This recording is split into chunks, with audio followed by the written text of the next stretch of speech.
Welcome back to the Republic Brothers Podcast. He's Matt, I'm Mike. Today's March 4th, 2026, and this is episode 39. Before we get into the show, hit the subscribe button and like the episode so you don't miss our next episode on Monday. We're diving straight into Operation Epic Fury today. Let's get right into it.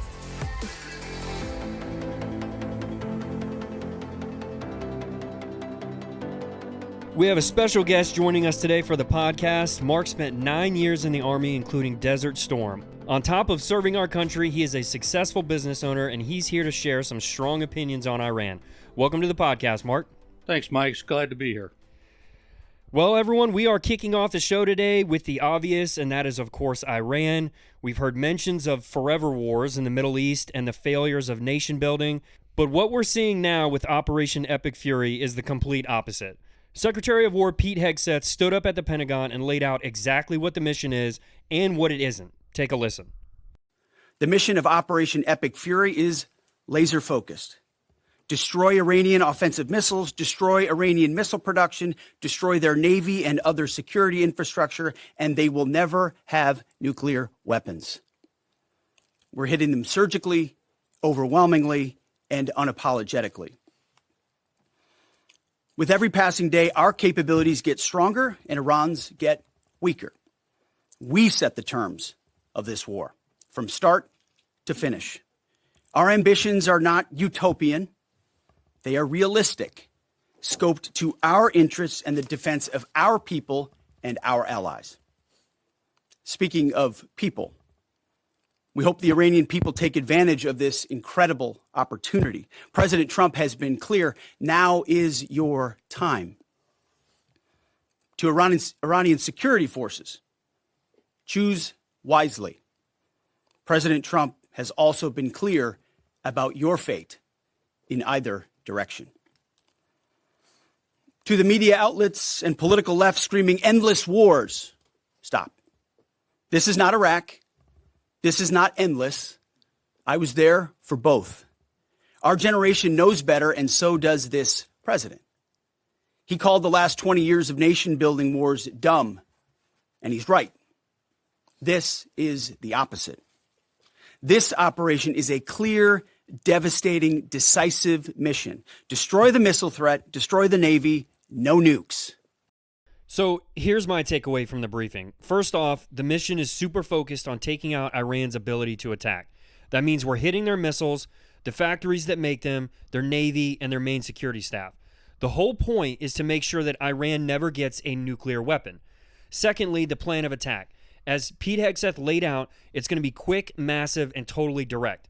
He made it clear that the U.S. is getting stronger and Iran is clearly getting weaker. Third, there's a straight-up message to the Iranian people and security forces calling this an amazing chance for them to make the smart choice. The strong hint is that President Trump has already been totally open about what will happen to the regime if they don't cooperate. Finally, and this is the key, Hegseth explicitly said no to endless wars and dumb nation building like in Iraq. He emphasized that this is a one-and-done mission and not something that drags on forever. Eliminate the missile threat, crush their naval power, and guarantee Iran stays non-nuclear. What do you guys think about what Hegseth said in his briefing? I agree with him. I think he summarized what the objectives were pretty clearly and stressed that this is not a forever war with regime building as part of the objective. We are taking out their offensive capabilities, and if the Iranian people want to change the regime, here is their chance. They have the chance to get rid of the regime if they so choose. It is in America's interest to get rid of the leading state sponsor of terrorism. For the U.S., if a new leader were to come in and agree to work with us, we would, similar to how the number 2 in Venezuela, Delcy Rodriguez, decided to work with Trump. So the same could happen for Iran. This day where we were in a conflict with Iran was always going to happen. The best thing for security is having a nuclear weapon, because then you can do massive amounts of damage to anyone who attacks you. If Iran got a nuclear weapon, they would absolutely use it to terrorize their neighbors in the Middle East, as well as Western nations like the United States. First, let me say, Pete Hegseth's probably the best Secretary of War. Being a former warfighter, having had boots on the ground in that part of the world, he knows what he's talking about. And I agree that as long as we're in and out and we don't put boots on the ground, it's a good objective, and I totally support what they're doing. Well, I don't remember that many secretaries of war or secretaries of defense as it used to be, but I would give Pete Hegseth a very high grade as far as how he's done. I can't say that for everyone in the administration, but Pete Hegseth has done a good job, in my opinion. He has. I mean, he had his issues in the beginning with some communication problems, but I think they got those bugs worked out, and I think he's doing a very good job.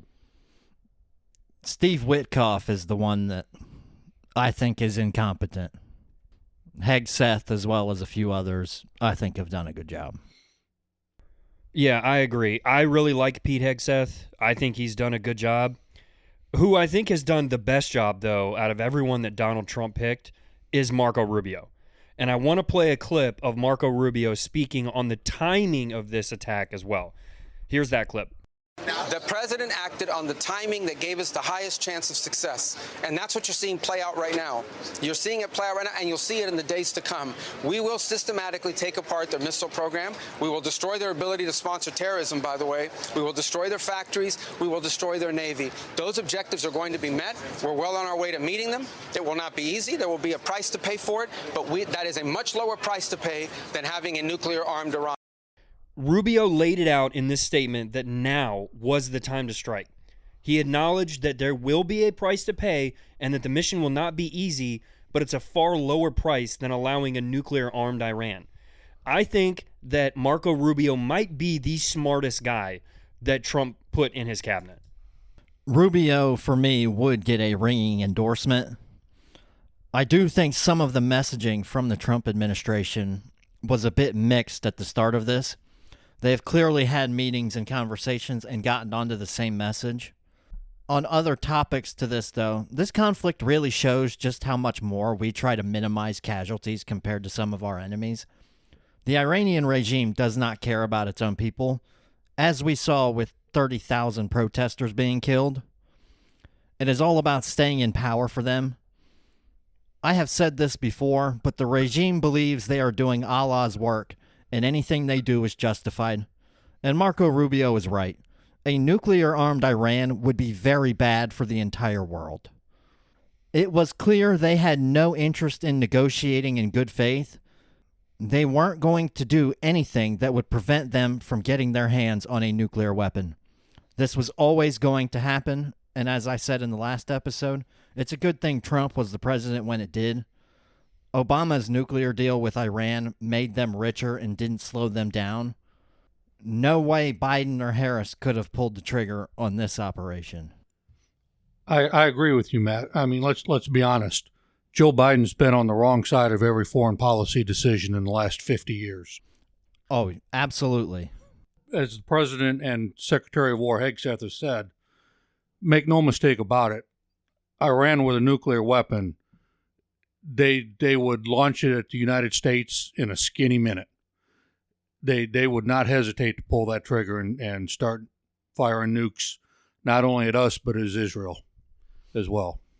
Given it's in the Iranian constitution that they want to destroy the state of Israel, I think that's where the first nuke would go.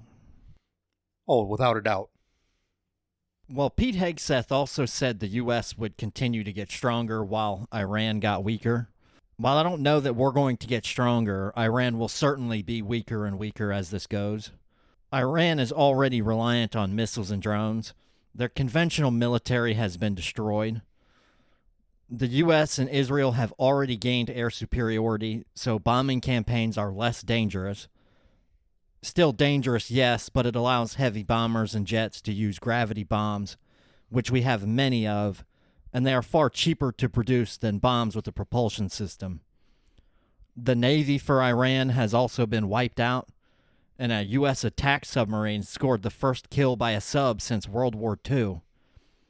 An Iranian vessel in the Indian Ocean was sunk off the coast of Sri Lanka.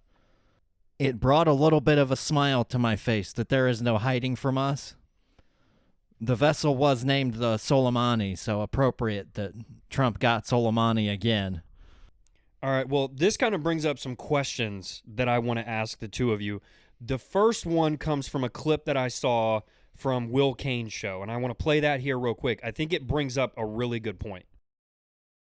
Why are we in Iran? I would argue there's two main reasons. Number one, because Iran for decades has been an open and an avowed enemy to the United States of America. Every soldier who fought in Iraq and Afghanistan will tell you that when they encountered the enemy was almost always armed, when they're at their more sophisticated levels, with Iranian weapons. But then there's the second reason, I believe, and that is this is all about China. The global chessboard is being manipulated by President Trump and his administration. And take a look around. From taking out Nicolas Maduro and taking Venezuelan oil supplies off the market to China, and then now doing the same thing with Iran. That's 20% of the Chinese oil supply, which they were buying at a discount. President Trump is clearly maneuvering the chessboard in a way that favors the United States in any potential conflict with China. So again, that brings up some of the questions I wanted to ask. Do you guys think that Will Kane has a point about China and what Donald Trump is doing? I think he does, Mike. We cut off the cheap oil from Venezuela, and now we've cut off the cheap oil from Iran. If China wants to buy oil, they're going to have to start paying market value for it, which is really going to devastate their economy. I just don't think that they've got the economic wherewithal, so to speak, to stomach market prices for oil they've been getting for pennies on the drum. Well, the eco-nuts will hate it because if they can't get cheap oil, they'll use their own very cheap and highly polluting coal. I do partially agree with Will Kane. It was mostly about Iran, but anything it does to China is a bonus. As I said at the time, the Venezuela stuff was happening, that it was with China in mind. That was an operation to ensure China couldn't play in our backyard. This is a similar thing. It hurts China's ability to get cheap energy. It also means that in the event of a conflict in the Pacific, there's no terrorist regime in the Middle East who could start a conflict and potentially make the U.S. fight a war on multiple fronts. Trump is kind of going at it in a way that ensures there is no world war. China is all about themselves. This shows that. But if you went after China first, others may try and help them. China, Russia, and Iran had joint naval exercises less than 2 weeks before Operation Epic Fury started. But where are they now? We knew Russia would have no ability to help Iran in a conflict, as their military is struggling against Ukraine, and that is their only fight at the moment. The other side of what is happening in Iran is how that affects Russia, as they get some of their drones from Iran. If we can completely cut their ability to make drones in Iran, that would help Ukraine massively. If we can complete this mission as well, it ensures our military can turn its focus to the Pacific and prepare weapons and tactics for a new fight. Yeah, I agree with you. I don't think this was so much about China as it was about Iran, but like you said, anything that hurts China is okay with us. Now, how does this whole conflict affect the United States and our gas prices? Specifically, that's what you hear a lot of people say, is that you better be prepared to start paying more at the pump because oil prices are going up, and the markets always react whenever something like this happens. So how exactly is it affecting us and our gas prices? Well, it will have an effect, but it really depends on the sources each country gets their oil from. The current conflict has caused traffic in the Strait of Hormuz to collapse. The strait is not closed, but anytime you have a high risk of danger, you're going to see tankers stay away. Insurance costs skyrocket if your ship has to go through a conflict zone. That causes shipping companies to pull their ships from the area or reroute them. Roughly 20% of the world's crude oil supply transits through the strait. Any threat of disruption pushes prices higher because traders factor in risk. Oil futures are up about 17% compared to a month ago. Retail gas prices that we all have to see every day have gone up a little bit, mostly a few cents. But the longer the disruption, the higher prices will go. As for China, they import a significant share of Iran's crude oil. Some private and independent refineries bought Iranian oil because of sanctions. Sanctions made that oil very cheap. Like us, their prices have gone up as well, as risk is still a factor. The big thing I want to mention right now, though, Israel and the U.S., as well as Iran, have not targeted energy yet. Oil refineries haven't been a target, but don't rule that out. If that happens, countries like China will need an alternative source for oil, and that means you have more competition in the oil market, which drives prices up. I agree with what you're saying, Matt.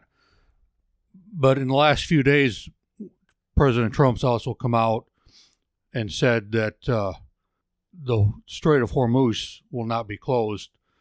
The U.S. Navy will escort tankers through the straits, and he's asked the United States Treasury, I believe it was the Treasury, to help with insuring those tankers to help keep those costs down.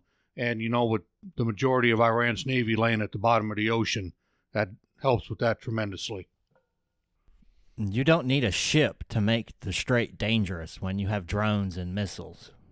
That's kind of why I say it's not closed, but it is more risky. Now, the insurance side of it and helping on that side is more important than the naval escort, because it's going to be really difficult for the U.S. military to intercept one drone. But it's still going to cost money, and we're still going to have increases in prices because of the uncertainty. Oil is a commodity, and risk is a massive factor. So because of that, I don't disagree with you. I just think that Trump is doing everything he can to minimize that impact. yeah, you have to go through a war zone essentially to get the oil out. That is high risk, therefore costs will go up. If the conflict doesn't last long, prices will fall pretty quickly because, as I said, we haven't seen major disruptions to the oil supply for the world yet.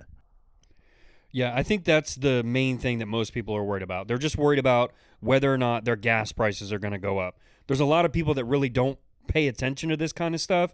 They're just worried about how it's going to affect them here on American soil. Speaking about that kind of, though, there seems like a good amount of conservatives and Republicans who do not like that we are involved with Iran. How do you guys feel about that and our involvement? Now, me personally, I understand their position. I've said multiple times on this podcast that I do not like us getting involved in other countries. I don't like our money going anywhere else, and I don't like us getting involved. But I do understand the necessity of what we're doing. You have to be. If we are not involved, someone else will be, and you might not like that. Anytime you have a power vacuum, there will be a fight for that power, and you might not like who wins. In this day and age, Iran is no longer a faraway place with no impact on the U.S. The world is all connected now, so it's best we keep some influence in many parts of the world. China will happily take our place if we want to just give it up and focus on ourselves. I hate to point it out, but thanks to Joe Biden, there are potentially hundreds, if not thousands, of Islamic Republic sympathizers, like we saw in Austin, Texas. Things that happen on the other side of the world matter. As we have kind of said multiple times, it's best for the world if Iran never gets a nuclear weapon. We are going about it in the right way, in my opinion. No troops on the ground and using our technology advantage to minimize casualties.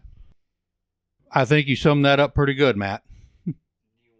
You know, Mark, you served in the military and you are in the Middle East, so you probably have a better understanding of some of the tensions around that region, especially with Iran.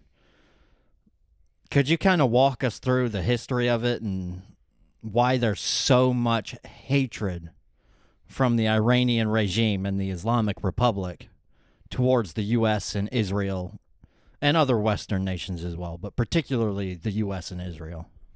Sure. So I think, being how Congress has a median age of 59, most of them need a history lesson to begin with. To really understand the tension between the United States and Iraq, you've got to go back almost 75 years. You got to go back to the 1950s. In 1953, Great Britain talked Eisenhower and the CIA into carrying out a coup against the Iranian government. Up until 1951, the British had a monopoly on Iranian oil. And then Mohammad Mossadegh became prime minister and nationalized the Iranian oil production. Britain didn't like that. They convinced President Eisenhower and the CIA to plan a coup and overthrow Mohammed and restore the Shah to power. And then shortly after that, in 1954, the Shah agreed to a lucrative deal to give the U.S., British, and French oil companies a 40% ownership in Iranian oil industry for a period of 25 years. Needless to say, that didn't go over very well with some of the Iranians. Eisenhower then rewarded the Shah's loyalty with what was known as the Atoms for Peace initiative, in which the U.S. gave Iran technology and enriched uranium for the launching of a nuclear energy program. And that kind of leads us to today, does it not? It does.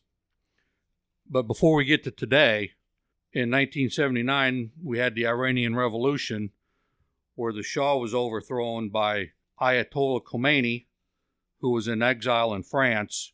After the Shah was overthrown, he returned from exile and helped founded the Islamic Republic of Iran. That was Khomeini, not Khamenei. Khomeini, yes. At which point, he started to refer to the United States as the Great Satan. And then in 1979, in November of 79, Iranian college students stormed the United States Embassy in Tehran and took 52 American hostages and held them for a total of 444 days, demanding that the Shah be returned to stand trial in Iran. Prior to the Islamic Revolution, were Iranians chanting death to America? No, actually, after the coup and the Shah was reestablished, the Shah was quite popular with the Iranian people and was tried to move Iran into a pro-Western style economy and government. He became what they thought was too authoritarian, which led to the revolution. After the hostages were taken, instead of returning the Shah to Iran to stand trial, President Carter responded by severing diplomatic ties with Iran and imposing harsh sanctions on oil exports. And then the Ayatollah used that crisis to consolidate his power. Good old Jimmy Carter. We've had a few conversations about that, right, Mike? Yeah, we have. Quite honestly, that the hostage crisis ended his presidency, let's be blunt. He's still better than Joe Biden. Oh, without a doubt. He mismanaged every crisis he had, but at least he didn't create the crisis. So then in 1988, well, in the 80s, we had some on-again, off-again relations with Iran. In 1983, 2 trucks loaded with explosives killed 241 service members at a military base in Beirut. The U.S. blamed Hezbollah, which we all know is a Lebanese militant organization backed by Iran. President Reagan then labeled Iran a state sponsor of terror. From 1980 to 1988, President Reagan's administration secretly flouted its own sanctions by selling arms to Iran in exchange for the release of hostages held by Hezbollah. Proceeds from those weapon sales were used to fund anti-communist Contra rebels in Nicaragua, better known as the Iran-Contra affair, to which Colonel Oliver North took the fall for that one. And then in 1988, the USS Samuel B. Roberts was escorting a Kuwaiti oil tanker when it struck an Iranian mine, injuring 10 sailors. The U.S. retaliated with Operation Praying Mantis, which sank or severely damaged much of Iran's operating forces in the Persian Gulf. In July of '88, U.S. forces mistakenly fired a guided missile at Iran Air Flight 655, a passenger plane flying from Tehran to Dubai, killing all 290 people on board. And then in 2002, President Bush included Iran in the axis of evil. During the 90s, there was sanctions against Iran in the hopes of weakening the regime and slowly slowing its acquisition of weapons and nuclear technology. In 1995, Clinton imposed a complete oil and trade embargo. And then most people probably don't realize this, or if they do, they've forgotten. On 9/11, when Al-Qaeda killed 3,000 Americans, Iran secretly offered to help the U.S. root out the perpetrators. But instead of taking up their help, President George W. Bush, in his State of the Union address, described Iran, Iraq, and North Korea as an axis of evil, and accused Iran of aggressively pursuing weapons of mass destruction and repressing its people. Obviously, that didn't set well with Iran either, or at least the regime. They didn't like us before, though, right? That's very true. Would they have actually helped us? Because if you recall, Osama bin Laden, we were close to him a couple times, and Pakistan offered to help us, and they let him go. Right. I don't think any country in that region was going to help us. They just didn't like the public bashing that Bush gave them. Yes. Okay. So then in 2015, after 10 years of negotiation, the U.S. joined the European Union, China, and Russia in signing the Joint Comprehensive Plan of Action, otherwise known as JCPOA, a deal with Iran to scale back punitive economic sanctions in return for curbing its nuclear program. This would be the agreement that led to Obama dropping $1.6 billion on a tarmac, if everyone remembers that. Yep, terrible deal. And then in 2018, President Trump withdrew us from that very bad agreement and issued more sanctions on Iran. And Iran responded by resuming and expanding its uranium enrichment program. And then January 3rd of 2020, President Trump killed General Soleimani via drone strike while he was in Iraq. And then January 8th of 2020, Iran shot down a Ukrainian passenger plane leaving Tehran for Kyiv, killing all 176 people on board. And then October 7th of 23, Hamas attacked Israel, killing approximately 1,200 people. Remember, Hamas is funded by Iran, and Iran provides them with their weapons as well. Israel executed several high-level Hamas and Hezbollah leaders in retaliation, and Iran launched direct attacks on Israel with missiles and drone strikes. Israel then retaliated with strikes on Iranian military sites. And then last June, Trump ordered Operation Midnight Hammer that hit Iran's key nuclear sites with B-2 bombers that supposedly set their program back at least 10 years. But today they're saying, Iran says that it really didn't affect anything, and they were on the verge of having enough uranium for, I think it's 10 weapons. 11 weapons. And it set them back by a decade by our standards, but they don't really care that much about safety, so a year, maybe.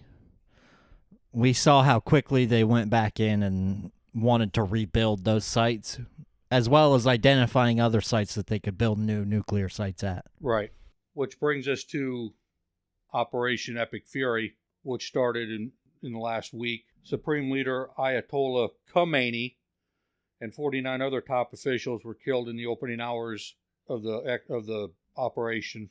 And then just the other day, Israel struck again when the Council of Experts were meeting to count the votes for the new Supreme Leader, wiped all them out.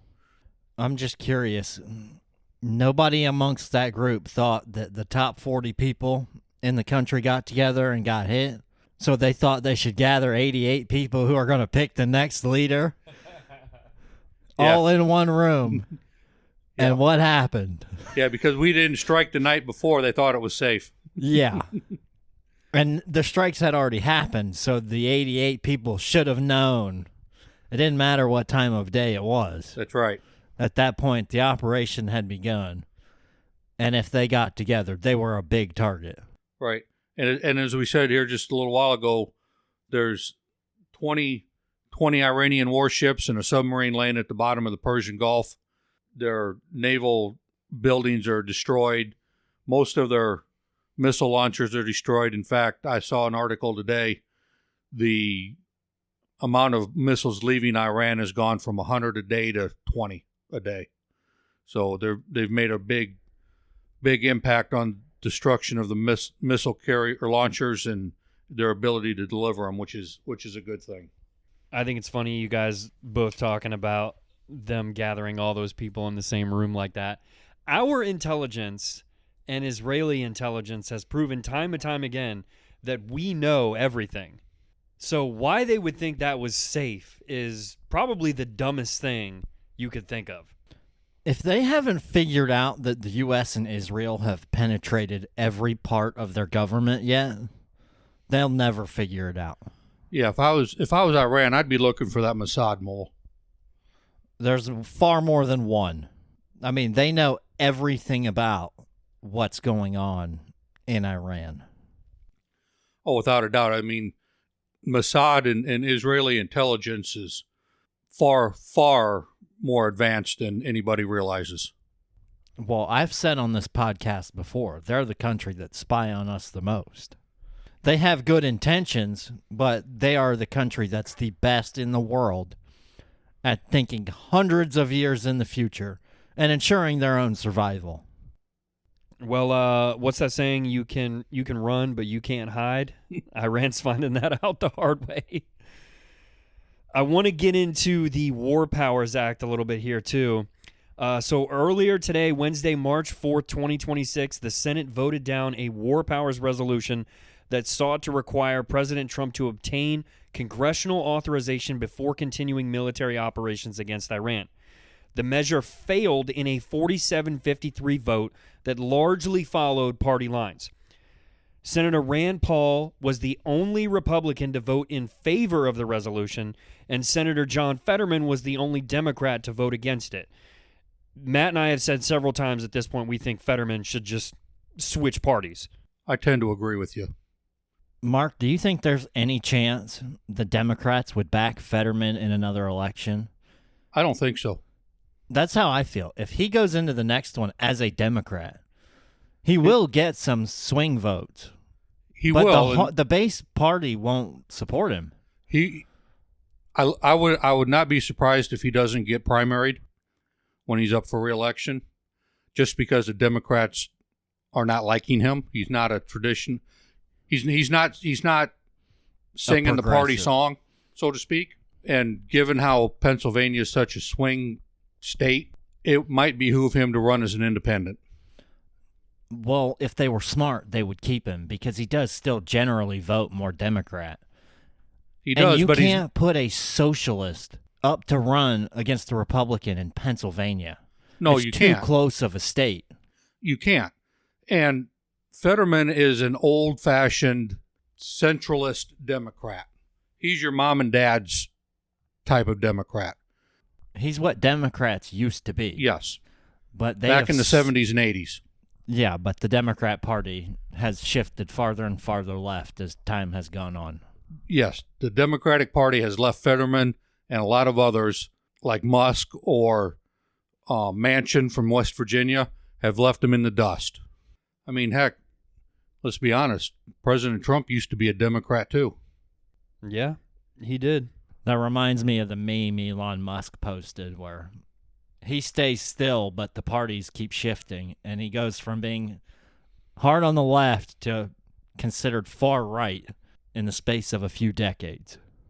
Yeah, I think Fetterman, he might have a hard time, but like you said, in a state like Pennsylvania, he should be fine. If he was somewhere else, though, it might be tough.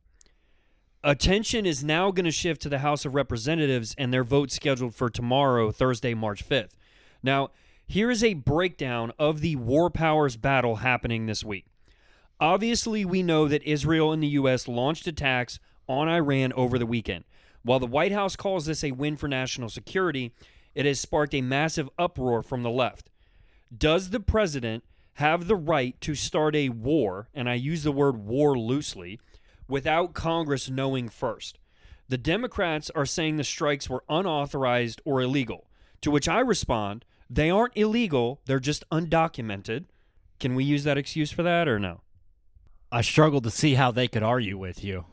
Yeah, we know they will, though. So this is what they're trying to accomplish.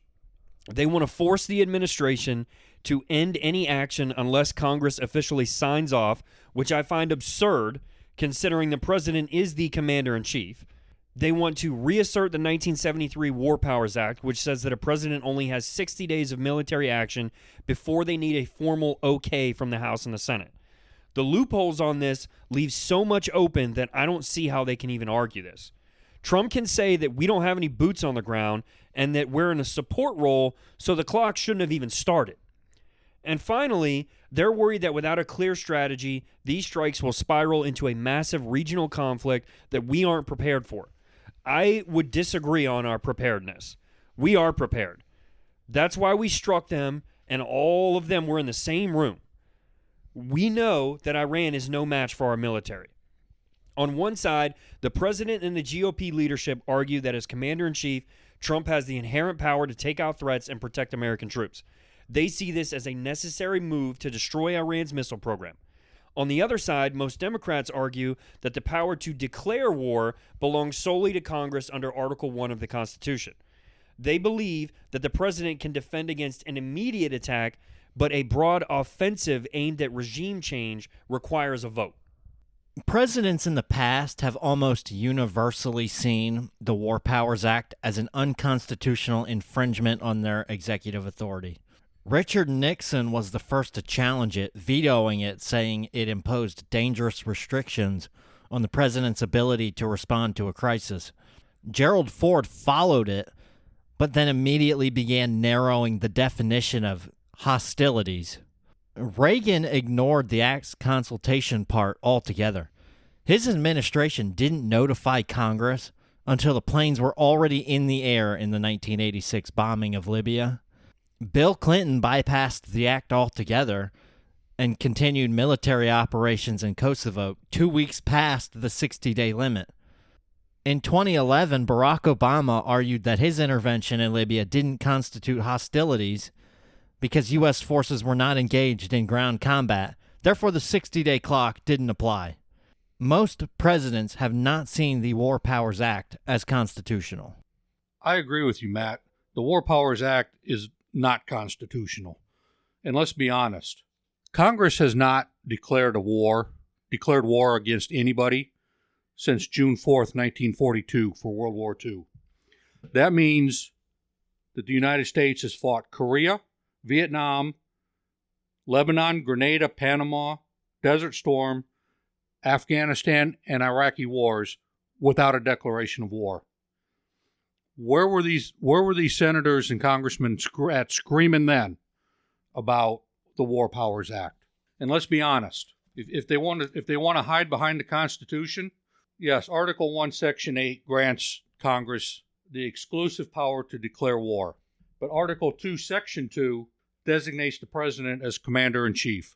Only the president is the commander-in-chief. He is elected by all of the people. We don't have 400 or 550 people as commander-in-chief. We have one commander-in-chief. Allowed military action in emergencies or national defense without a formal declaration, though Congress often authorizes such actions through resolutions. Let's be very clear. The War Powers Act is unconstitutional in my opinion, and a lot of presidents have either disregarded it altogether or circumvented it to some degree. Well, I just said what the past presidents have done. I think you summed it up very well. I completely agree with what you just said. You can even look at some of the language from the way presidents talked about it, and you can tell they don't want to acknowledge that it's law because they almost all saw it as unconstitutional. Right. It just hasn't been challenged to the Supreme Court yet. And if it ever was, my guess is it'd be struck down as unconstitutional. Most likely, I would agree, yeah. Yeah, even if this vote would have passed, President Trump is just going to veto it anyway. Since it takes a 2/3 majority to override a veto, and the GOP holds a lead in both chambers, the resolution would not have become law. Trump followed the rules here, and Democrats are just having this vote because they don't want him to do anything to Iran. And when someone brings up the whole 60 days thing, remember this. Just like Matt said, in 2011, President Obama ignored the 60-day clock during the intervention of Libya. His administration argued that because the U.S. was only providing support, such as drones and intel, and that we didn't have any boots on the ground, that it did not count as hostilities. He released a 38-page report arguing that the War Powers Resolution did not apply, and since there were no boots on the ground, the mission did not reach the legal threshold of a war, and that he didn't need Congress's permission. And I agree with Barack Obama on that one. He also didn't need congressional approval to send the Navy SEALs in to take out Osama bin Laden. There are a few other points here. In a case like this, when you get intelligence just hours before the event where all your targets are going to be together at once, do you really think the president has time to get all of Congress together for a briefing and has time to explain what his plan is and make sure they understand how this will impact things? No chance. Now, let's say the Democrats get what they want and Trump has to stop all his military actions. That means Israel will have to finish the job themselves, and if they can't, retribution from the Islamic Republic will be coming.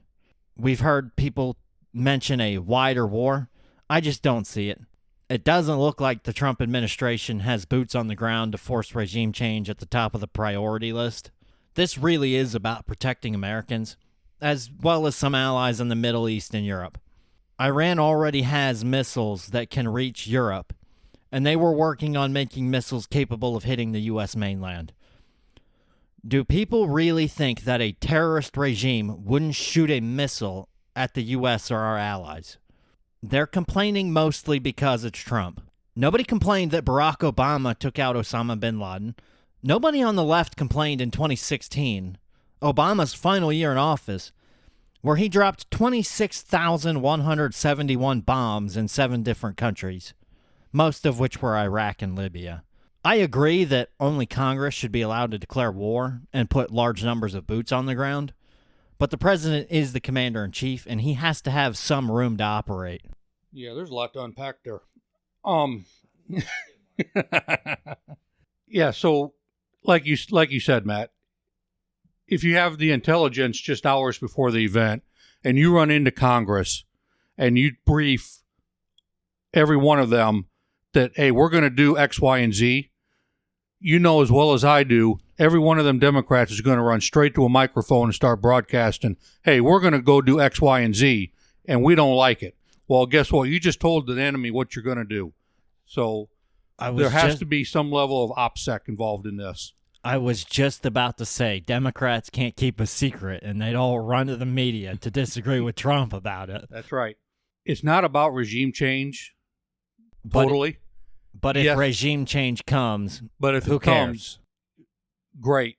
But it's going to have to be from the Iranian people. It's not going to be from the United States, and it's not going to be from Israel.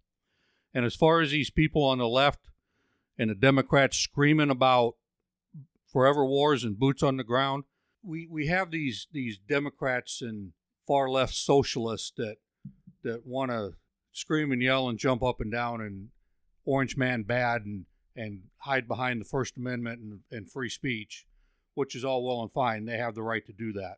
But until you put on a uniform, pick up a weapon, and go stand a post, I don't want to hear it. You have no idea what it takes to defend this country. And God bless our warfighters. They put it on the line every day. I've said on this podcast, and I personally have never been to war, but you've been in combat zones. I described it as absolute hell. Is that accurate? That would be an understatement.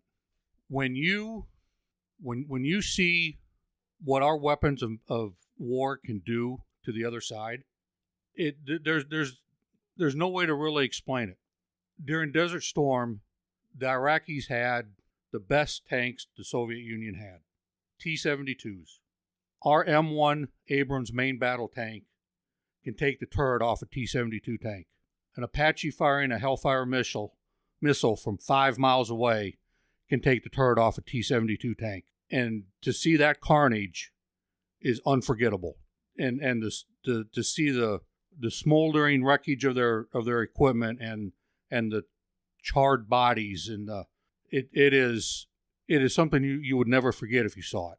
And as I said, unless, and I know there are some members of Congress that have been in combat. I get that, and more power to them, and thank you for your service. But for those that haven't, they have no room to say that we shouldn't be doing what we're doing. And until they, as I said, put on a uniform and pick up a weapon and go stand a post, I don't want to hear it from them.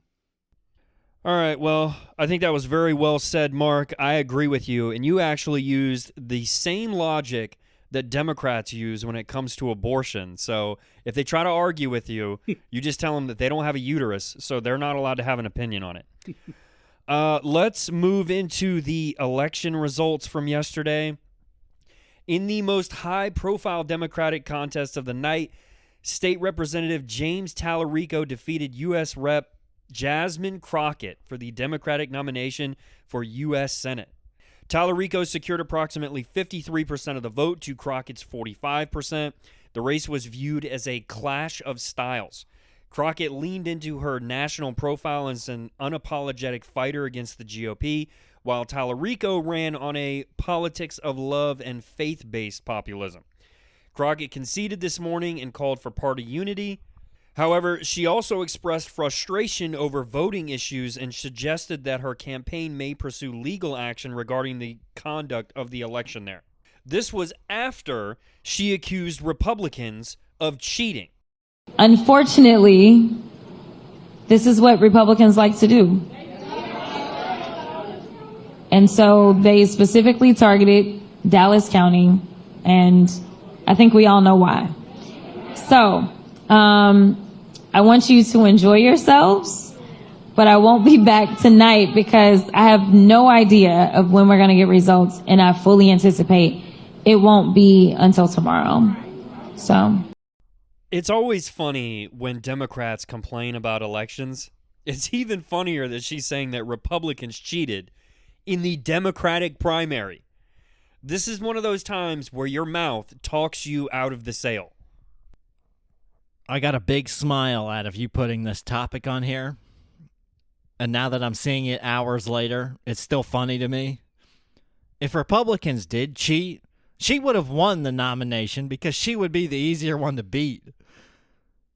Some on the left also just can't see the irony in some of their positions. You complained about Trump challenging the 2020 election for how long? Yet here you are doing the same thing. It's very funny because if you remember when this campaign started, when she first declared that she was going to run for the Senate, she said at that time if she lost, it was a race thing. Yeah, pulling the race card. Have either of you, though, seen any of the clips of this Tallarico guy and some of the wacky stuff he said? He's just like Spanberger.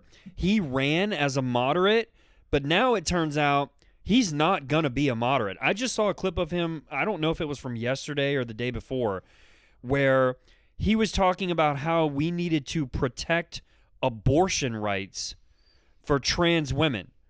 I'll say that again in plain English. He was talking about protecting abortion rights for men. Well, as you just said a few minutes ago, Mike, men don't have a uterus, therefore we can't give birth, therefore it should be a moot point. You can identify as someone with a uterus, though, Mark. Let's be honest. There's two genders, male and female. I agree with you, but goes back to something I say all the time. Can you understand the thinking of the people you're going against? The left can't. And that's why anytime they get in an argument with somebody, they just try and shut you down and prevent you from speaking because they know they can't defend their own ideas beyond the few headlines that they've read. Well, you're right. That brings me to another thing I saw Another thing I saw Tallarico say was that there are not two genders. There is male and female, and then a spectrum. And we know, based on science, this is direct quote, by the way, based on science, there are 6 genders. This is the same science they wanted to follow during COVID? Well, you know, Mark, it might be great for business if you identified as a lesbian, gay, transsexual, black person. Black woman? Check. Yeah, imagine the government contracts we could get. Check every box you possibly can, right? Well, aside from Jasmine Crockett, then we have Representative Al Green, a longtime fixture in Houston politics who faced a pretty difficult night following a mid-decade redistricting that altered his safe seat.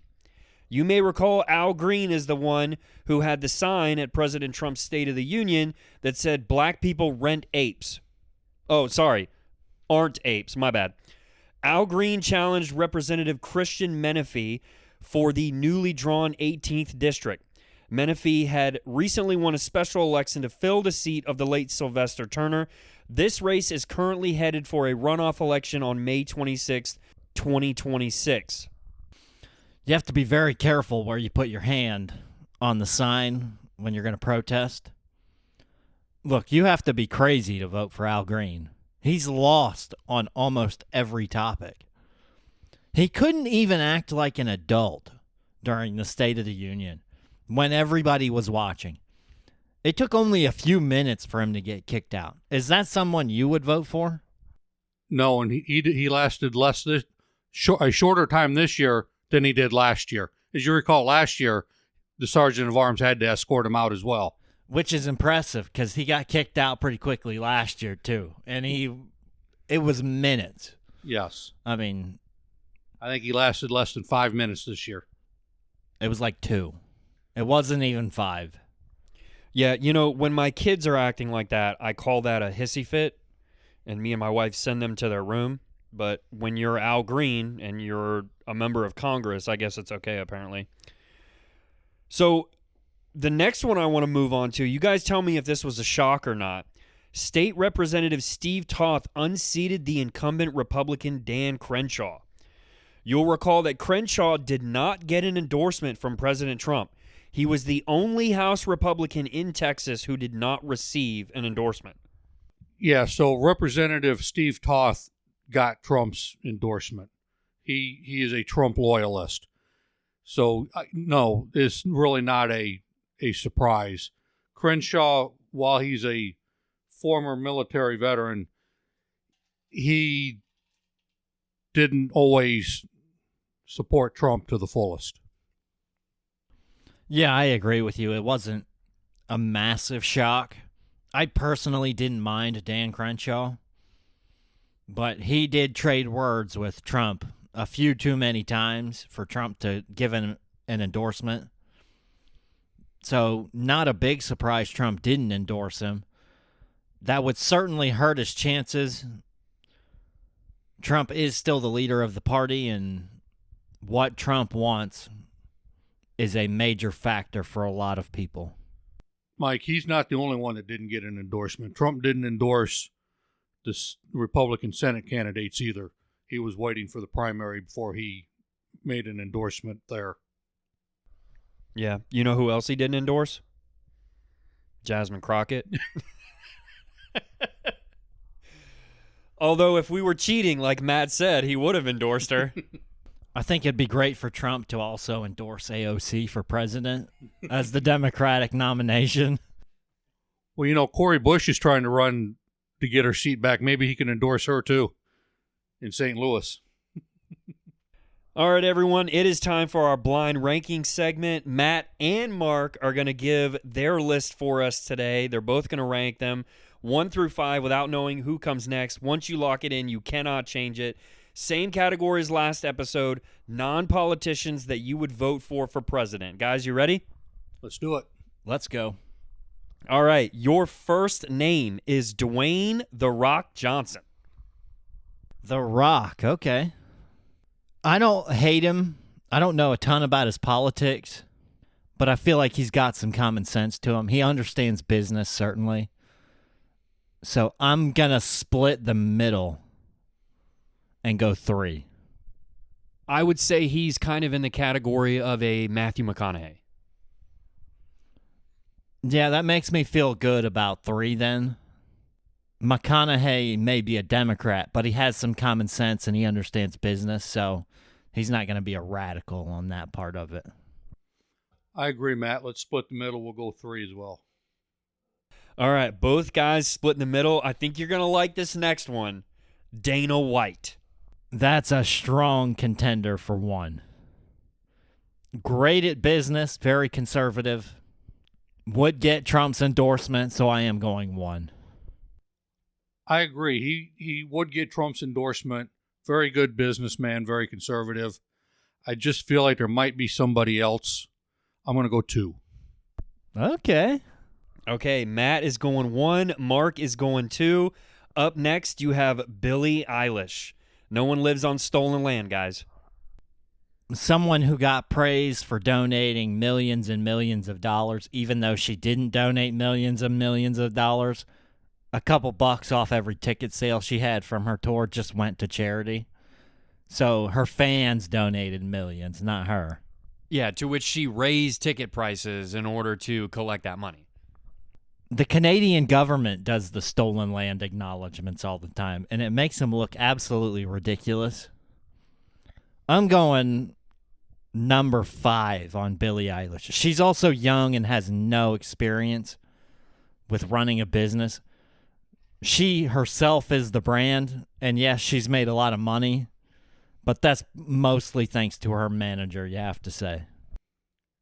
I agree, and I don't see her giving her stolen land back to the natives in LA County. So the tribe that used to own that land said she hasn't reached out yet. I know. So I'm with you on this one, Matt. I think it's a 5.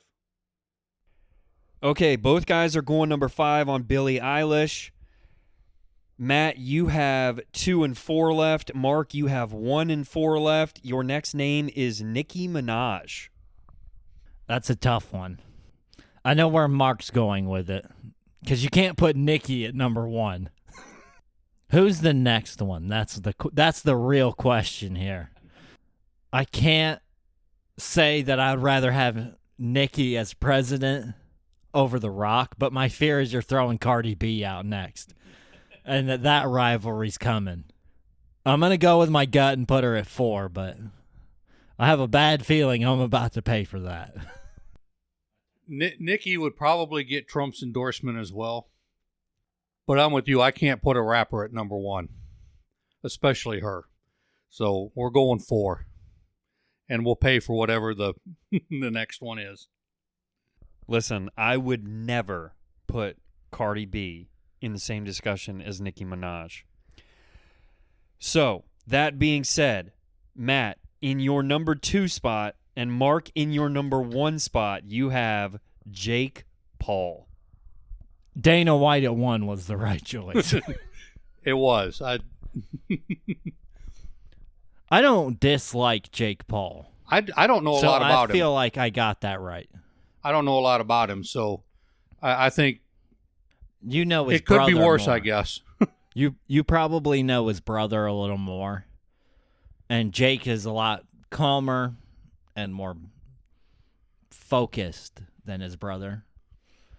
I like Jake Paul more than Logan. But they actually have, away from the internet, they're actually the opposite.